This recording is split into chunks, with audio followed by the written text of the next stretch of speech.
kuna watu in prison, kuna watu jifanya.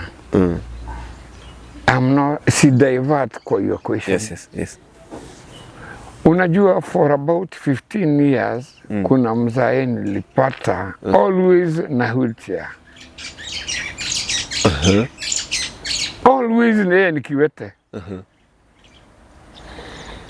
Appeal kumwachilia kukata sasa mimi ni kenara sasa niko nje na big fish na makarao.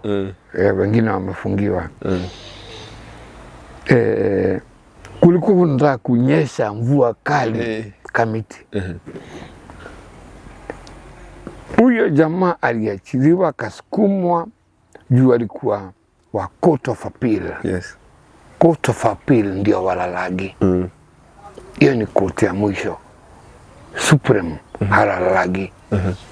Kuna stages kadhaa mtu wa kawaida hawezi elewa. Kuna low court, kuna high court, kuna court ingine Kenya court, na kuna Court of Appeal.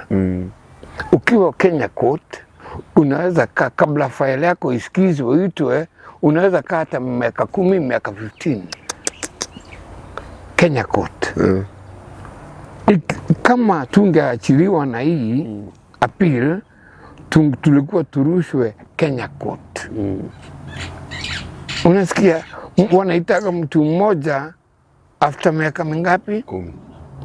Lakini nao wakikuita imeitika hata ulalagi jela. Unaleta kwa gari mpaka kwa sele yako. Wewe unataka kuharibia kazi. Unatoka ufai kwa ugumu.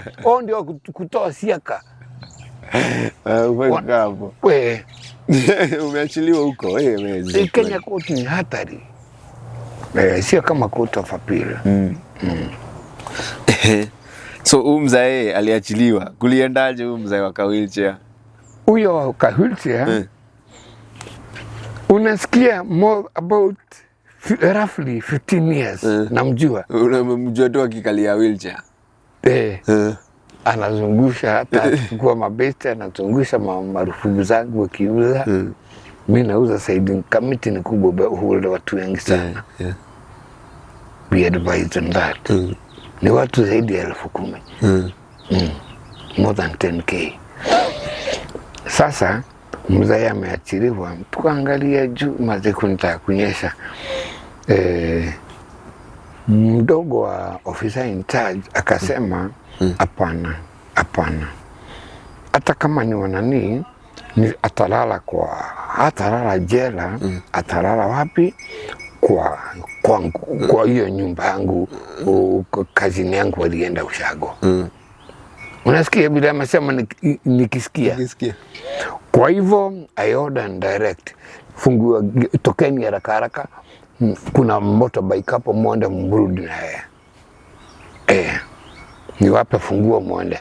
Kwa sababu si unajua kwangu kwa hiyo kazini yangu mfungulie relax. I tell you something. Ile kitu walipata nikahutia. Kama kuijua. Yeye wanamuona mbiu, unafanya maturi hivi. Ndio nala mbuiza.